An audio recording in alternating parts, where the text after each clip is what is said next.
অল্পে তুষ্টি এবং আল্লাহর শকর আলোচনায় মোহাম্মদ গুলজার হোসেন। প্রিয় দিনদার ভাই ও বোনেরা, আল্লাহ রব্বুল আলমিনের দরবারে লক্ষ কোটি শুকরিয়া যে তিনি আমাদেরকে নবী করিম সাল্লাল্লাহু আলাইহি ওয়াসাল্লামের পবিত্র বাণী শোনার তৌফিক দিয়েছেন। আমরা যারা দুনিয়ার মোহে পড়ে সর্বদা হায় আফসোস করি, আমাদের মনকে শান্তি দেওয়ার জন্য রাসূলে পাক সাল্লাল্লাহু আলাইহি ওয়াসাল্লাম কি অপূর্ব নসিহাত করেছেন।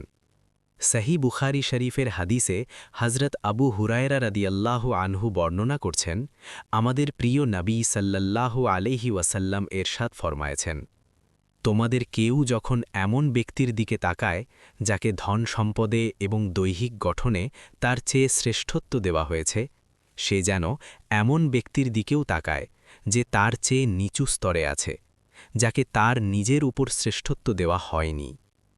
এই হাদিসের মর্ম কথা কি? প্রিয় উপস্থিতি, লক্ষ্য করুন, আমরা যখন বাজারে যাই, যখন কোনো ধনীর অট্টালিকা দেখি, যখন কোনো সুন্দর দেহের অধিকারী মানুষের দিকে তাকাই, তখন আমাদের মনে এক ধরনের হাহাকার জন্ম নেয়। আহা, যদি আমার এমন হতো! তখন শয়তান আমাদের কানে ফিসফিস করে বলে, আল্লাহ তোমাকে কিছুই দেননি, তুমি বড়ই গরিব, বড়ই অসুন্দর। কিন্তু আমার দয়াল নবী সাল্লাল্লাহু আলাইহি ওয়াসাল্লাম আমাদেরকে এই ধ্বংসাত্মক চিন্তা থেকে বাঁচানোর জন্য এক সহজ ও কার্যকর পথ বাতলে দিলেন। তিনি বললেন, যখন তুমি দেখবে তোমার চেয়ে কেউ বেশি ধনী, তার গাড়ি আছে, বাড়ি আছে, ব্যাংক ব্যালেন্স আছে, যখন তুমি দেখবে কেউ তোমার চেয়ে বেশি শক্তিশালী, বেশি সুশ্রী, তার স্বাস্থ্য অনেক ভালো, তখনই সাথে সাথে তোমার চোখকে ঘুরিয়ে নাও। তুমি এমন একজন বান্দার দিকে তাকাও যে তোমার চেয়েও কম পেয়েছে। তুমি দেখবে হয়তো কেউ দুবেলা পেট ভরে খেতে পায় না, আর তুমি 3 বেলা খাচ্ছ, আলহামদুলিল্লাহ। তুমি দেখবে হয়তো কেউ একটি ভাঙা ঘরে শীত বৃষ্টিতে কষ্ট পাচ্ছে, আর তোমার একটি মাথা গোজার ঠাঁই আছে, আলহামদুলিল্লাহ। তুমি দেখবে হয়তো কেউ হাসপাতালের বেডে শুয়ে মৃত্যুর প্রহর গুনছে, আর আল্লাহ তোমাকে সুস্থ শরীর দান করেছেন, আলহামদুলিল্লাহ।